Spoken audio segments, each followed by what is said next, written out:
Welcome to the EFL Podblog. Join us at www.eflpodblog.com and subscribe to our podcasts on iTunes. So Chris, I know for over 23 years you've been working with different companies on progressing with their presentation skills. So have you got any tips for us on that? You're right. I've been working for 23 years on effective presentation skills in lots of companies all over France and elsewhere. I also work on the MBA program at TBS, and I'm writing a book on presentation skills that is coming out in 2017. Great, so lots and lots of experience on that. So that the first thing that comes to my mind when I work with people doing presentations is the word stress. So what do you think causes stress? All sorts of things. But what we should do is think about what is stress, first of all. And in fact, at the beginning, in sort of primitive times, stress was to help us. Stress made us run faster, get up trees faster to escape from animals. It was something that actually enhanced our performance. Whereas today it becomes debilitating in terms of presentations. It makes people breathe faster, it makes their sweaty palms, it makes them do things that they would never do normally. Okay, so how can they overcome this stress? Is it possible? Well, there are, but we'll probably leave that to another podcast. However, a lot of it is to do with self-talk. What does that mean, self-talk? Well, people tell themselves that presentations are naturally stressful, and they go in there with stress on them, which doesn't help them at all. However, if stress is channeled, so what I would say is not to get rid of stress, is to keep it, but channel it, because channeled stress is actually energy, which is what we need in the presentation. Okay, a bit like a sports person. For example, to make them run faster, to be more effective. Any performer, really. But if you look at any performer, they do things that people don't do for presentations. That is, they warm themselves up. They'll warm their voice up. They'll do relaxation techniques, etc. And those are part of the key. No performer would ever step on stage without doing that. Oh, right. So you're suggesting that people before a presentation should take some moments for deep breathing, relaxation? Learn how to breathe, basically. Learn how to breathe. Yeah. Okay. Control their breathing. So that they become in control of their breathing. The stress doesn't take over that. Okay, good. We can talk in another episode on some ideas for doing this, some exercises, but that's in another episode. Okay, so was that tip 1, or have you got another tip up your sleeve? Not really, there's lots of tips. But okay. That was a to-do. Okay, right. As a starter, okay? So, I'll ask you a question. Oh my goodness. I'll turn the table. Oh my goodness. And I'll ask you a question. Yeah. What do you think the point of doing a presentation is? Why do a presentation? Well, I imagine it's to pass information. Is that a trick question? It's surely people want to pass their information on, pass on knowledge. Okay, so if you wanted to pass on information, why wouldn't you send a Word formatted report? Instead of standing up. That's a very good point. And why? That's a very good point. Yeah. So what's the difference then between a report and a presentation then? Why? Okay. Well, what I would say why do it? Yeah, what I would say that a presentation is to affect change, is to make things better, faster, cheaper, and more innovative. And it's a time when you want to really convince people about your ideas. Okay. A report doesn't do that. A report will probably give some of it. So it's partly to give information, obviously, because you're giving new information, but that's not the key to it. Okay, and so if we go with that idea, then, and people do that, then what they'll do is they'll have a report on the screen. Oh, that sounds bad. You've probably lived through this, where you've seen lots and lots of writing on the slide, and the presenter has read it, probably turned their back on you, spoken slower than you can read it. Yes. How did you feel? Well, yes, I know it's boring, Yeah. and even as a non-expert, really, it's really deadly to read. Yes, it's not as someone in the if I say audience, it's not very exciting. It's not very stimulating. It doesn't engage me. No. So, what would you suggest then? Well, I think that a lot of the problems that come about with presentations is it boils down to a lack of preparation, whether we're talking about preparing yourself or preparing the presentation.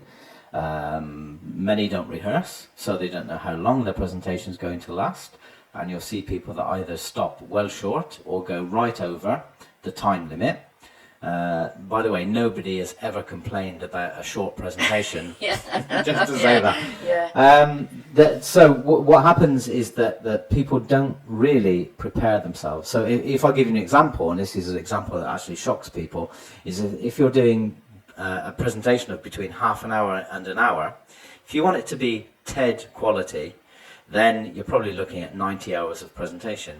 People don't, preparation rather. Preparation, People don't often do this. You're going to need 30 hours to write the speech, 30 hours to do the slides, and 30 hours to rehearse and fine tune. But people don't need to do that. However, from nothing to 30 to 90 hours, there is something. Yes, yeah. But what about, is there the other side of that? People sometimes over prepare. Is that a no as well, to over prepare? Well, I don't think you can actually over prepare, but I think you can badly prepare. And I don't know if you're thinking about being too prepared, is like having a speech that you're reading out. Yes, that you practice non-stop. And then somebody from the audience interrupts with a question and they lose their space. And also when they're talking with the reading voice, not the speaking voice. So that type of bad preparation, I don't think you can over prepare. But that's my opinion. Yes, and I suppose it's not very stimulating for the person listening. Not at all. No. Okay, so preparation. What about is this number 2 now on your list? Probably. I would say another one is covering too much material, which we've just come across. But being too ambitious, too many slides, too much writing on the slides. Another one would be trying to be perfect. Perfect is often thought of as a positive trait. In fact, it can be quite a negative trait for yourself and for other people as well. Because you mean it puts too much pressure on yourself because you think you're not going to live up to your own expectations? We're going back to that self-talk again. You know, this idea of you're talking yourself into the fact that you will be criticised, that you will not be good enough, etc. And you're putting yourself under stress unnecessarily. And what about for people who are not native English speakers? Does this add an extra dimension to their stress? What a luxury. What a luxury. Oh, you think? Yeah? Well, if they're non-native speakers, it will probably mean that their vocabulary and their the amount of phrases and sentences that they know would probably be less than a native speaker, which means that they need to simplify. Yes. They need to get the message across within the same quality, but they need to simplify. You've heard of KISS. Well, it depends on the context. Well, in the context of presentations. Oh, right. Can you guess what it means? S must be a simple. It is. Keep it short and simple. Oh, okay. Or keep it simple. Stupid. Oh, right. Okay. Okay. Right. Good. So, what's the next one on your list then? I think one of the next one, well, for me personally, is asking questions at the very end of the presentation. Now, the problem with this is some people can get away with it, and a lot cannot. The problem with this is that you imagine that you've kept the energy up all the way through the presentation. You've had a few negative questions, which you haven't really managed as you should. Think about the audience. If you're going out and you say, okay, that's the end, the audience go out with a negative feeling. And very often it's not about what the people understand, but it's how you make them feel. Okay. Yeah. And if you've had some negative, people may not remember all the positive before. It's what we call, and we'll go into this maybe another time, this is called the effect of recency. It's the last thing they heard. Absolutely, yeah. And so, what do you mean if you ask a question at the end? What if you ask for questions, you need to be able to wrap your presentation up on your terms. Okay. So if, like I said before, you're talking about changing things, then most people will give you 100 reasons why they cannot change, but not one why they can. So if you're suggesting that you need to change things, then you'll be up against a little bit of negativity. If you cannot at the end, basically what you're doing is empowering the audience to say maybe something like, well, it's up to you. We can't keep doing things like this. It's in your hands. Yeah, and wrap it up with good energy.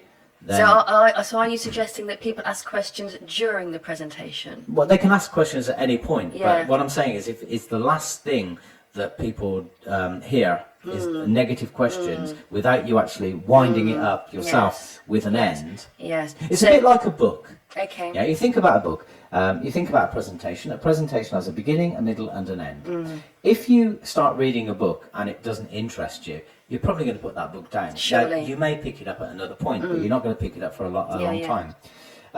If you've gone past that and got into the middle, then you'll probably keep reading it. However, if you've got this book from a bookstore, great price, you've been looking for this book everywhere, you come to the end and someone's ripped the last page out. That's like someone having not a finish to their presentation. Okay. You know how you feel? That's how an audience feels. Right. You feel short-changed. Okay, so if I think of another word, is it like KIP, which means keep it positive? Yeah, why not? Yeah. I was thinking of sleeping then. All right, okay. Right, next one. Right, and number 5 or 6, I can't remember where we are, is thinking that the audience is critical of you as you are of yourself. They generally don't know your weaknesses or whatever. They don't know your vulnerabilities. They don't know often that you've missed a slide. But very often a presenter will say that, and the slide may not have had no value. Oh dear, yeah. Yeah, and yes. Now I think that's a very good point, especially when people are not speaking their mother tongue. They're so critical of themselves, exactly. and they don't need to be. And as you said in your previous comments, it can be an advantage. I think it is, absolutely. You keep it simple. Yeah, absolutely. Yeah, and some people can pull that off. Yeah. Some people can't. Yes. But another thing is that people will say to an audience, for example, they'll tell them things they don't need to know. For example, they'll say, "I'm nervous," which to me is totally obvious, because if they're not nervous stood in front of an audience presenting, then they're not very normal, or there's something, because everybody has some sort of nerve. It's how they channel it. Yes. Yeah, it's how they bring it into excitement, into energy, that really counts. We already know you're nervous. You stood up there. Okay. What I would say is another is which we sort of went across, was reading slides and reading a script. Another one which people often don't like is questions. If you skip questions, then you've missed an opportunity for yourself and for your presentation. So, because I know some people who they kind of time their presentation, so there's no time for questions, if you like. That's a really bad thing. Well, if you think about communication, I believe that there's no truth in communication. There's only perceptions. I think I am very clear. I think I've covered it very, very clearly that people can understand. However, that's my perception. It may not be the perception the audience have.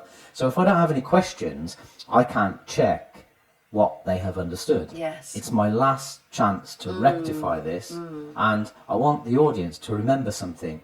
Now, you cannot remember things well if you've been passive.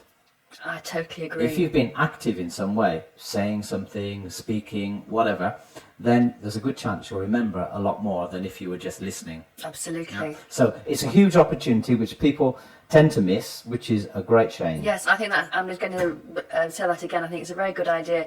Questions are an opportunity. Absolutely. Yeah, nice. Yeah.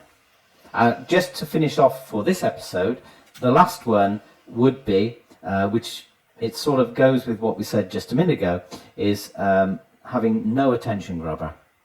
Now, if you've not, from the outset, got the attention of the audience, then you might just as well go home, draw the curtains and have a cup of tea. Well, because there's nobody listening to you. If you've not got the attention of the audience from the outset, you have a bad start. Very difficult to get it back. And how would you grab the attention of the audience? There are all sorts of ways. Yeah. There's no real recipe. But what I would say, some things to avoid are asking questions that need an answer from the audience, because the audience are probably as stressed as you to hear their voice. That's and nobody a good will point. speak, and you'll just fall upon That's silence. a good point. However, if you have a question which doesn't need an answer, which is a bit rhetorical in some way, then that is probably a good way, because it gets people thinking. And when you have the intonation as well, it also gets people to prick their ears out. So if the audience kind of nod their head or put their hand up, that's great, that's good. because it's actually doing something. Okay. And doing something. When they're Okay. doing something, not passive, so they're actually active and learning. But don't at some expect them point. to speak. Not question. at the beginning. I Yeah. wouldn't. I wouldn't Okay. risk it unless you really know the audience and they really know you, Okay. and you know it can work. Yeah. Then I wouldn't do it to a new audience that's in Okay. front of you. But what you could do, for example, you could ask a question like, "How many of us came to work by bike?" Put your hand up. People will follow you. Generally, you're not asking a direct question. There's no threat there. So as a last one, is having no finish as well, what we said before. So you've got this idea of a beginning, a middle and an end. very often the beginning is tricky for people because they're a little bit stressed and they haven't prepared it. The middle, we know, is always good because it's someone's project, it's their job, it's something they know something about, they're passionate about. And then having no end is like having that book that you've been looking for with the page ripped out. Right, and what would you recommend is a good end? Well, generally a good end. If you've had an objective at the beginning, saying that what we're going to learn in this presentation, you can just go back to that. Okay. You could summarise 2 or 3 main points that you want people to take away. Just to recap. Yeah, exactly. You could summarise just the salient points, as long as it's not too long, because you want to go out with a bang, not a fizzle. Good. And the last one, I would say, in terms of communication, is body language. Okay. Yeah, people, for example, that are, it can be with posture, it can be with gestures, it can be with your face, it can be with no eye contact. All of these things, they can lead to miscommunication. Hands in the pocket, for example, I could tell us 2 things. We have a positive and negative spectrum with communication.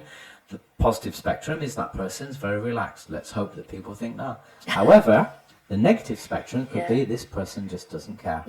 I wouldn't risk going into that positive, that negative section. So I would say, get your hands out of your pockets. And it's also very, very hard to be expressive in any way when you have your hands dug deep in your pocket. Very true, because people do tend to speak a little bit with their hands. That's true. So, well, thanks for all that. So, just to finish then, do you have any message, any one message that you could give us so we could feel confident when we do a presentation? Well, all I would say, and I would go back to this idea of what you mentioned about being stressed, is just be careful how you speak to yourself, because you are listening. Very good point. Thank you, Chris. Thanks, Sue. We hope you enjoyed today's podcast. Join us again on www.eflpoplog.com and subscribe to our podcasts on iTunes.